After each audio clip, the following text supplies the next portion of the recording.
Do you want to share full-length Instagram Reels to your story, but you don't know how to do it? You came to the right place. If you try to share a reel from your profile or from someone else's profile, but the video is split or it's not full length when you try to share it, then make sure you watch this video until the very end, because I'm going to show you a little trick. Firstly, make sure that your Instagram application is fully updated to the latest version, and after that, we're going to find the reel which we want to share to our story.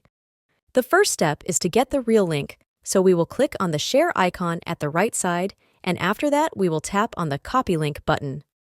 Now that we have the Instagram reel link, you want to exit the app and open your App Store or your Google Play Store and search for this app.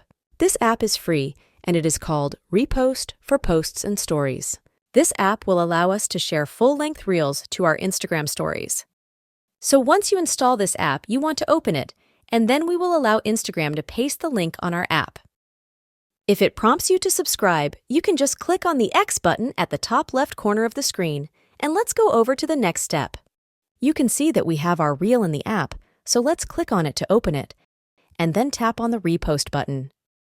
Allow the app access to your photo gallery because it will have to save your video first. Open Instagram, and you will have the option to select where you want to share this Instagram reel. I will select the story because that's where I want to share my reel, and that's it. You can now share your Instagram Reels in full length on both iOS or Android.